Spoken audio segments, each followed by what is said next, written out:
position, right? Do you agree with that? Yeah, it is. Okay, let's talk about that. Don't leave. We'll talk about that. Hello, everybody. So before we begin, we're going to talk about how good some of these numbers are, be way ahead of schedule, especially as respect to manufacturing and manufacturing jobs. It's taking hold, and we've only been here a few weeks, but it's really, it's going to be something. I don't know if the rest of the world likes it, but people in the U.S. like it. That I can tell you. If I might, could you talk about the student loan situation, please? Yes, sir. So later this afternoon, we're going to have prepared for your signature an executive order dealing with the Public Service Loan Forgiveness Program. This is a program that's designed to expedite basically the conclusion of payments on student loans for people who have taken out federally backed student loans.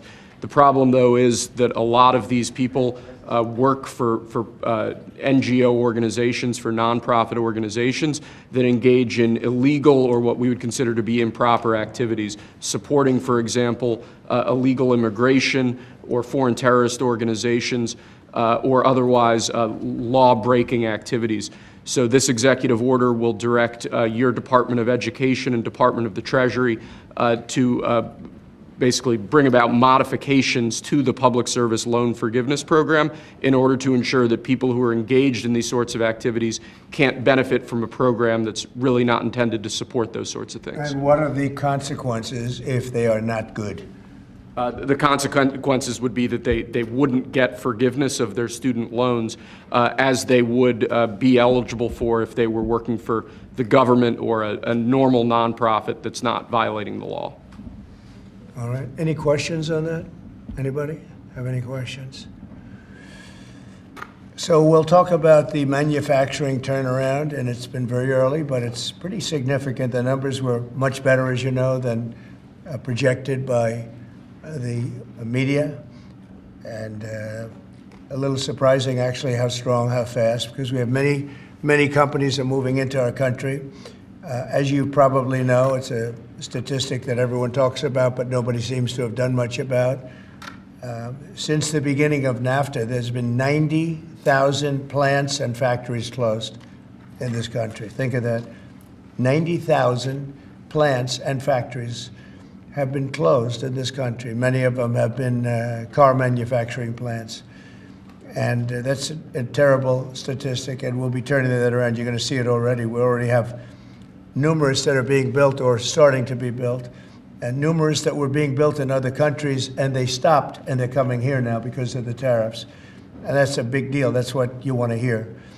During the last year, the Biden administration saw a loss of more than 110,000 manufacturing jobs, or 9,000 manufacturing jobs every single month. It averaged about 9,000 a month, 110,000 manufacturing jobs. During the first full month in office, we've not only stopped that manufacturing collapse, but we've begun to rapidly reverse it and get major gains. We created 10,000 manufacturing jobs in February alone. That hasn't happened in a long time. And these aren't government jobs, which actually we cut. These are private sector manufacturing jobs. So we gained all of those jobs, 10,000 jobs, and we've barely started yet. That's a very unusual number. People are surprised by it. I'm even a little surprised. On auto jobs, we created almost 9,000 new jobs in the auto production field. And the reason for that is largely they think things are happening, so they're already geared up. In some cases, they had rooms in their plants, or they had empty plants that they were able to put into use quickly because they see, because of the tariffs, they don't want to be dealing with other places, and they don't want to go back and forth and around and through the borders and across Mexico border and Canada border and all that. They want to have the jobs in one location. And they've had space, and if they had space, they were able to create the jobs almost immediately. In some cases, they'll be building plants to take care of those jobs. So we created 9,000 new jobs already in the auto production, auto parts manufacturing. So we want the auto parts ideally, and I think from a simplicity standpoint too, to be built and made in the United States. It's in a single month. That all took place in a single month, 9,000 new auto jobs. You haven't heard that in a long time. After auto workers lost more than 27,000 auto jobs in the final year of Biden. These are also high-paying jobs. These are very prime jobs. The ISM Manufacturing Survey and the S&P Manufacturing Survey have also confirmed that our administration is presiding over a brand new domestic manufacturing boom after major collapse under Biden. It was a collapse. All he did is keep adding new government jobs, which are not the jobs you want. We're trying to shrink government and grow the private sector. That's what we've been doing. Under the final 2 years of Biden, 1 in every 4 jobs created in America was a government job. That's a tremendous percentage. But under the first full month of President Trump, which we haven't even gotten started yet, an incredible 93% of all job gains were in the private sector. So that statistic just came out.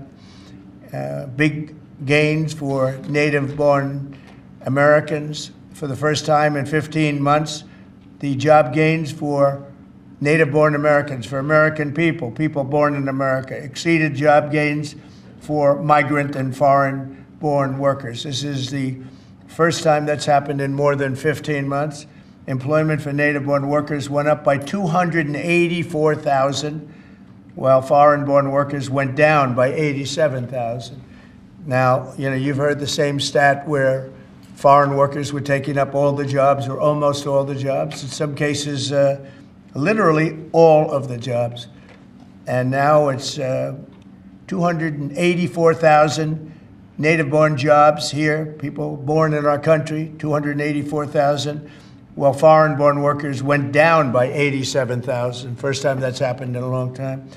So these are incredible numbers, and they're very early. I mean, we're here for 5 weeks, but we have been talking about it since the big win in November 5th. So a lot of these people, they listen to us speak and they say, well, I'm going to gear up, and they're gearing up. And so they've been gearing up. They've had a little time. It's not just 5 weeks. It's 5 weeks plus a few months. And they put it into effect pretty quickly. They have confidence that what I'm saying is going to happen. So with that, I'd like to ask a highly respected gentleman, Kevin Hassett. He's been with us for a long time, and he's been right about a lot. We had the greatest economy in history in the first term, and Kevin was a big part of it. So, Kevin, could you maybe give it a little description, please? Yeah, thank you very much, Mr. Trump. I think that the 3 things that you emphasized during the campaign is that you wanted to create domestic, high-paying manufacturing jobs, that you wanted to end wasteful government spending and reduce the unproductive government workers, and in fact, unleash them into the private economy where they could be more productive, and to create jobs for Americans. A lot of people said that if you deported illegals, that employment would go down because no Americans would take those jobs. And if you look, 280,000 American-born folks were hired, manufacturing jobs are going up, and this is just out of the expectation of your future policies, really, sir. It's in April when your Reciprocal Trade Act is expected to happen. The tax cuts haven't passed yet, and so people are clearly expecting the golden age. And if you want to forecast the future numbers, everybody, just keep in mind that President Trump has already gotten us $1.7 trillion in commitments of new factories, and those haven't even happened yet. Those aren't even in the numbers. And so I expect this is going to be a glimpse of a golden age to come, sir. Thank you very much. One other thing, in Canada, we find that they're charging us over 200% for dairy products. You know about that.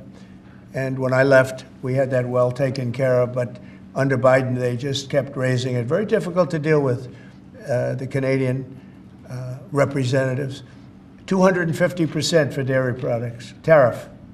So where do you hear that? You don't hear that. They have a tremendously high tariff. Give you the exact numbers in a little while coming out, on lumber.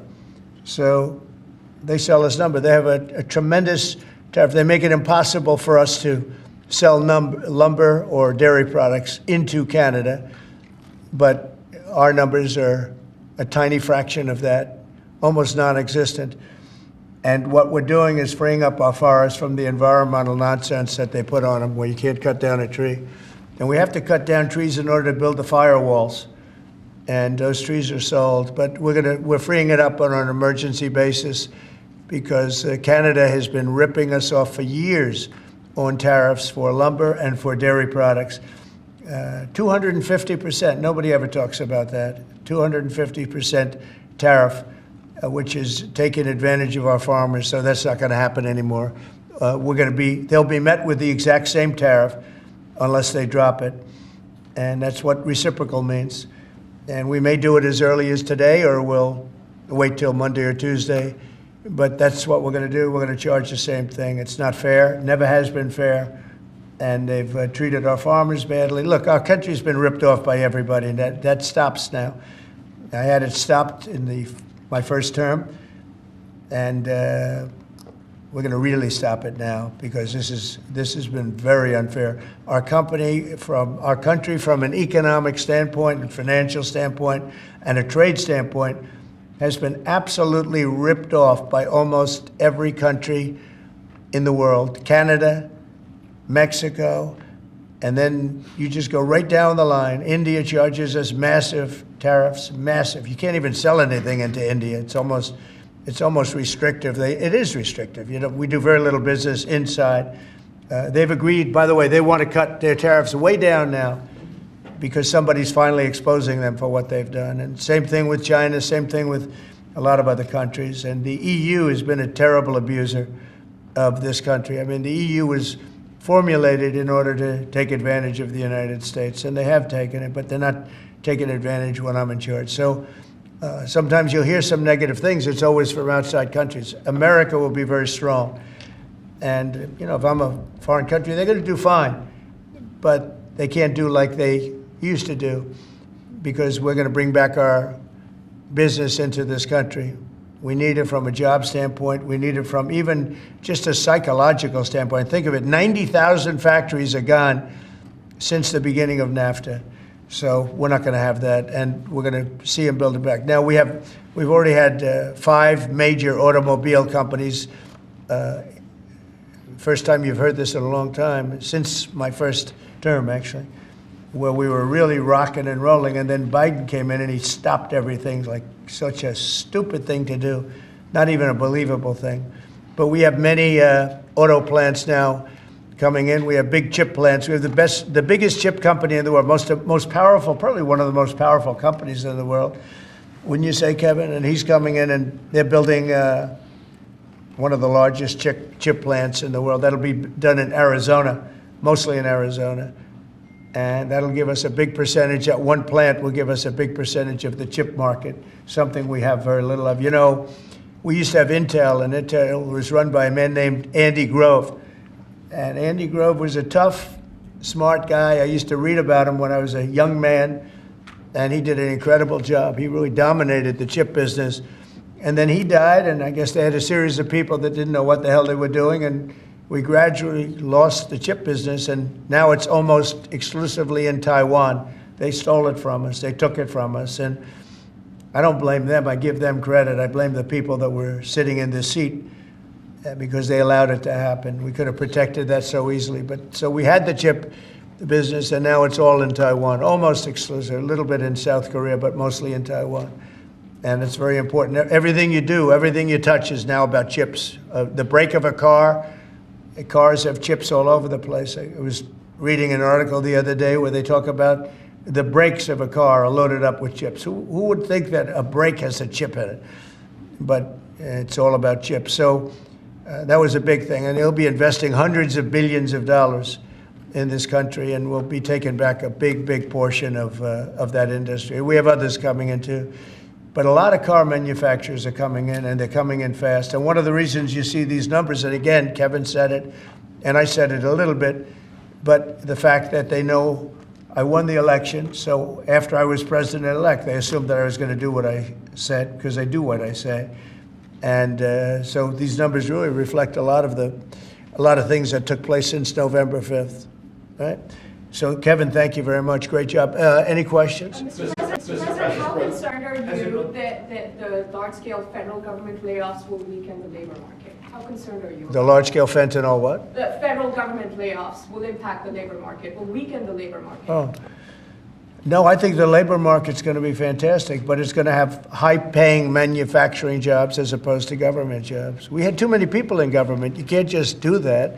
We had many, many too many. This is for 40 years. You know, this isn't just now. This built up and got worse and worse, and they just hire more and more people. You look at Department of Education, it seems like so many buildings. I ride by, it says Department of Education. They're all over the place. And we don't even want it. We want the education to be given by the states. It'll be much better. It'll move us to the top of the list from the bottom of the list, and actually save us money. But it's too important to even talk about them. It'll save us a lot of money, but we don't want that. We want education to be given. So you go to Iowa and Indiana and Idaho and all these places, they're so well run. They're going to be producing education that will be the equivalent of, like Denmark is one, and Norway, Sweden. Actually, China is one of the better in terms of education, and so we can't blame size anymore. You know, China has 1.4 billion people, but they're very high on their list. The one thing we're doing well on, we're number one on the list, is cost per pupil. We spend more money than any other country in the world by far. So I jokingly say the one thing we do well on is the cost. We spend more money, and yet we're toward the bottom of the list. Yeah. Mr. President, I want to ask you, the joint address, millions of Americans watched your joint address earlier this week, where you warned that there could be a little disturbance that Americans could feel as a function of these taxes, these tariffs. How much disturbance are you willing to accept in the near term as a function of that? And to set expectations, how long should Americans expect things to cost a bit more? Well, so far, Peter, there hasn't been very much, because these numbers are coming out. We're here for just a little over 4 weeks. And these are fantastic numbers. I was watching some of the reports this morning. They were surprised. There could be some disturbance, a little bit of disturbance. I solved a little bit of that because I have respect for our auto companies, and I gave them a little bit of a 1-month reprieve because it was unfair, although I'm sure they'll take advantage of it. I see they're driving a lot of cars into the U.S. to try and avoid the tariffs, and they're taking advantage of it a little bit. But they called me, they asked me, they said, could they have a little bit of help? And I decided, they're American companies, USMCA, and I let them have that.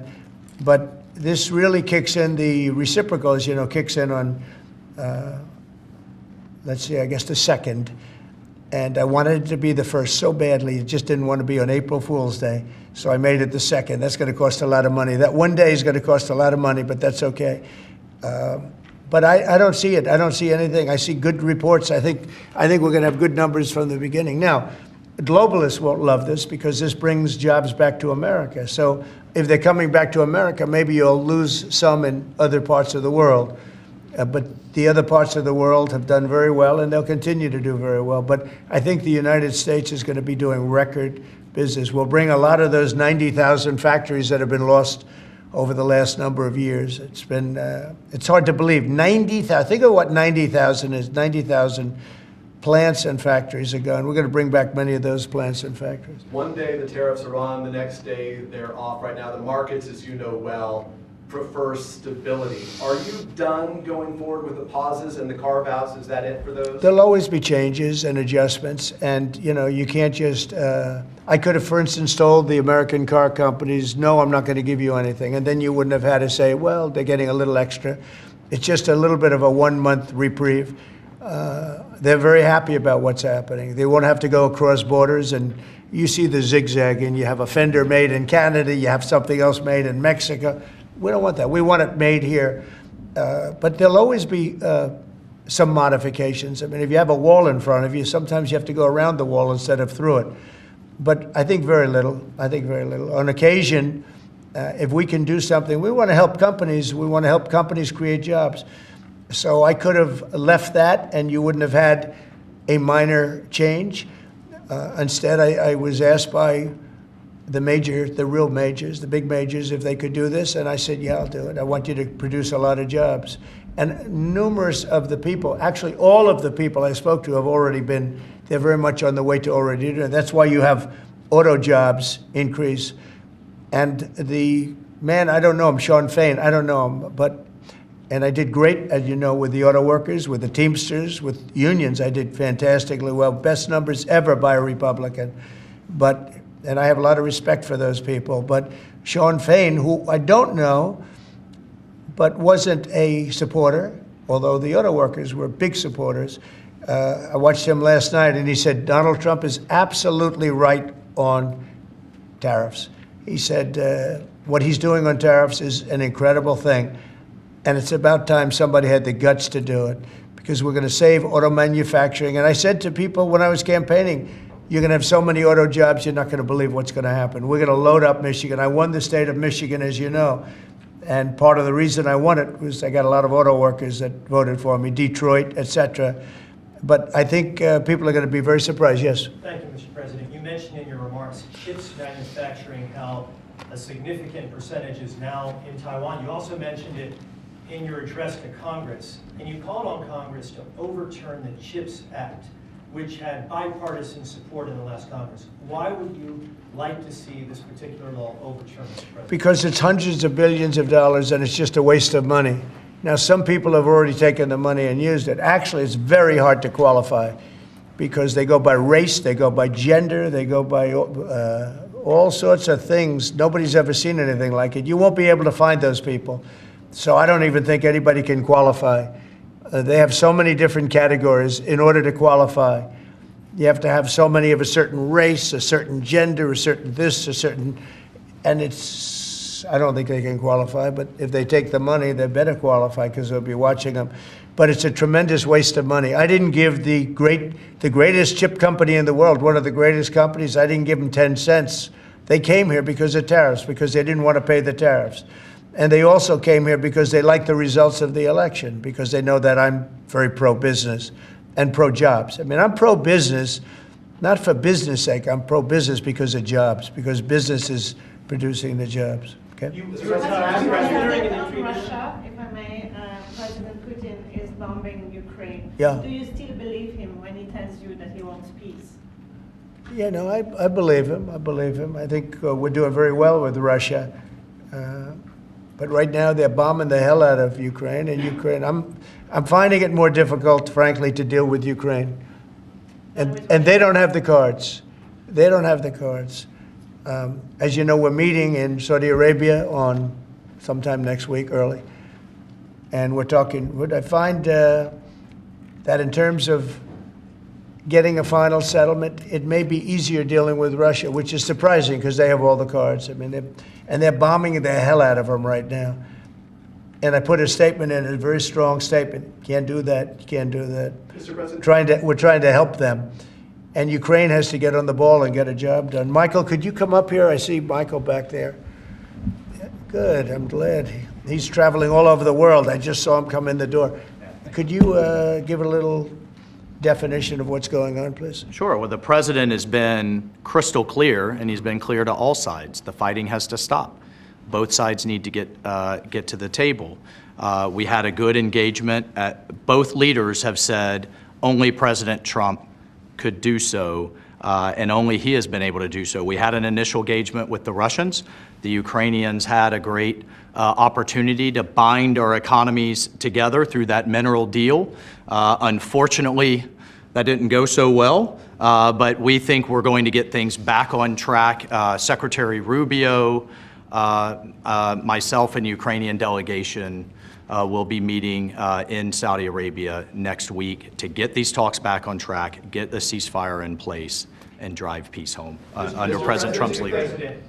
I think both parties want to settle. I think if I wasn't president, this war would have had no chance of settlement, zero chance. But I think we're going to get it settled and stopped. We got to stop. They're losing on average 2,000 soldiers a week. That's a lot of soldiers. Do you agree, Peter? It's a lot of soldiers on both sides, I agree. Do you, Mr. President, think that Vladimir Putin is taking advantage of the U.S. pause right now on intelligence and military aid to Ukraine? No, I actually think he's doing what anybody else would do. I think he wants to get it stopped and settled, and I think he's hitting them harder than he's been hitting them. And I think probably anybody in that position would be doing that right now. He wants to get it ended, and I think Ukraine wants to get it ended, but I don't see, it's crazy. They're taking tremendous punishment. I don't quite get it, but I suspect, Michael, he probably wants to get it ended. He does, Mr. President. The Russians are taking incredible losses on the front. As the President has They both said, are. this is a meat grinder of people, of material, of national treasure, and no one else has any solutions except to let this war continue forever. But I'll add, the President has had multiple conversations and a visit from President Macron of France, Prime Minister Starmer of the United Kingdom. We have the NATO Secretary General coming next week. We have this meeting with the Ukrainians. We've had it with the Russians. All of this in the President's first month in his leadership. We will engage in the shuttle diplomacy, and we will continue to use his leadership and what leverage we have to get both sides of the peace table. It's not going to be easy, but President Trump... This war should have never happened. It would have never happened if I were president. But it did happen. So a lot of other things shouldn't have happened, too. We shouldn't have 21 million people pouring into our country through open borders, many of whom are criminals, very bad criminals, including murderers, thousands of murderers. Many killed, far more than one person, and they're roaming our streets. But Tom Holman and Kristi Noem are doing an incredible job, and we're getting them out of here. And we'll get them out. We'll get them all out. But all these things shouldn't have happened. We shouldn't have inflation. We shouldn't have had this horrible inflation where the prices have gone up. Look at eggs.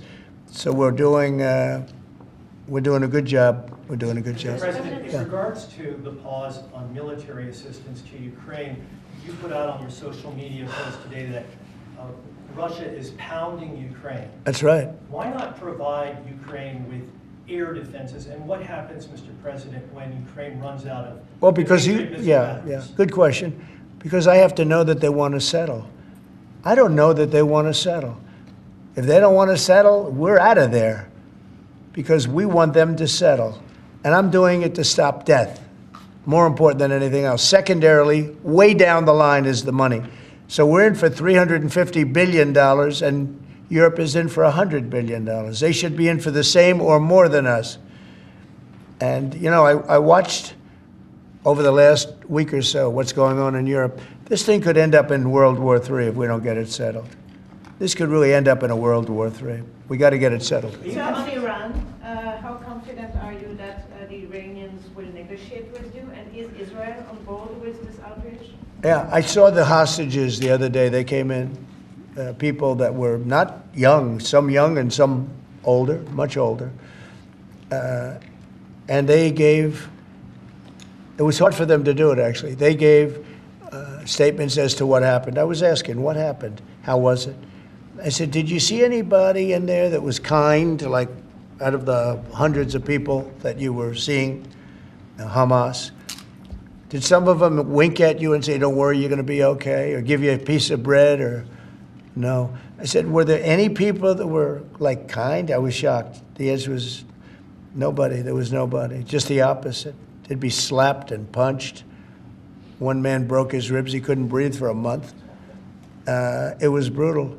I was so surprised. Could you think there'd be a couple of people that would be kind, that would say, you're going to be okay, but they had none of that. It's pretty amazing. Brian? Thank you, Mr. President. He's a kind person.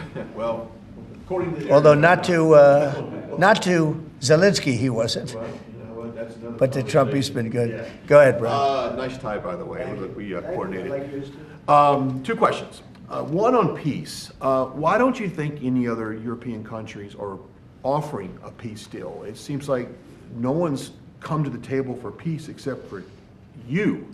Yeah. It's a very good question. Sometimes questions aren't answerable. They're in a very unusual position. They don't know how to end the war. I think I do know how to end the war. Despite the Russia hoax, I've always had a good relationship with Putin. And, you know, he wants to end the war. He wants to end it. And I think he's going to be more generous than he has to be. And that's pretty good. That means a lot of good things. Because frankly, you could have made a great deal if this war never started, you could have made a great deal. I don't know that anything would have had to be given up. This was not a war that was going to start, Brian. And it didn't start. For 4 years, somebody said, well, how do we know that? Well, for 4 years, it didn't start. I used to speak to Vladimir about it. I used to speak to him about it at length. It was the apple of his eye, but there was no way he was going in. And he knew, there were going to be consequences. But it did start. I mean, think of what happened. Inflation, you have the war with Ukraine and Russia, that wouldn't have happened. October 7th would have never happened. Israel, they had no money. Iran had no money. Iran was stone cold broke, and now they have a lot of money. And that's going to be the next thing you'll be talking about is Iran. What's going to happen with Iran? And there'll be some interesting days ahead. That's all I can tell you. We're down to final strokes with Iran. That's going to be an interesting time. And we'll see what happens. But we're down to the final moments. We're at final moments. You can't let them have a nuclear weapon. I think that I would have had a deal within 1 month after the rigged election of 2020. They were all set to make a deal. And then when I lost, they saw this person who's a stupid person, very stupid person. And they said, let's not make a deal. And they were right. He took the sanctions off. They became rich under Biden. They went from having no money to having $300 billion. All in a short period. It's oil. Oil builds up fast. It's a nice living if you have a nice oil well. And they do. They have a lot of nice oil wells, right? So anyway, it's going to be a big thing. It's an interesting time in the history of the world. But we have a situation with Iran that something's going to happen very soon. Very, very soon. You'll be talking about that pretty soon, I guess. And hopefully we can have a peace deal. I'm not speaking out of strength or weakness. I'm just saying I'd rather see a peace deal than the other. But the other will solve the problem. Mr. President, your allies are calling on you to pardon Derek Chauvin. Are you considering pardoning Derek Chauvin? No, I haven't even heard about it. No. Mr. President, on peace. I haven't heard that. In the first term, you may recall, I broke the news that you were nominated for the Nobel Peace Prize. And the reason for that was the work that you led on the Abraham Accords. I spoke yesterday with the member of parliament, the Norwegian parliament, that nominated you. And he said what the Nobel Committee is looking for from you, Mr. President, is security guarantees for Ukraine. Is that a possibility, Mr. President? So before I even think about that, I want to settle the war, get it finished. Because if I'm not here, nobody's going to settle it. And President Macron has said that, and everybody said that, the prime ministers and presidents. We're pushing very hard. That's all I'm thinking about now. As far as the question about security later, that's the easy part. The hard part is getting it settled. We got to get them. We're losing 2,000 human beings every week. More than that, actually. 2,000 nice, young, although they're getting older because they're drafting much older now. In the case of one country, much older, because a lot of the young people have been killed. It's very sad, and I'd like to see if I could stop that. And I'd like to also see if we could stop making these massive payments from the United States. I mean, Biden gave away money like it was water, with no anything, got nothing for it. Europe did it in the form of a loan. They get their money back, we don't. So that's how we came up with the rare earth deal. But we started, behind the 8 ball. He could have gone to Europe. He could have said, come on, you got to put up money with us. You got to put up money with us. But he never did that. They just kept handing money out because he was grossly incompetent. All right, thank you very much, everybody. Thank you, Press. Thank you. Thank you, Press. Thank you. Thank you. Thank you very much. Thank you. Thanks, guys. Thank you, Peter. Thank you, Mr. President. Nice to see you. Thank you. Very good. Look good, Peter. Thanks, guys. Thank you very much. Yeah. Thank you.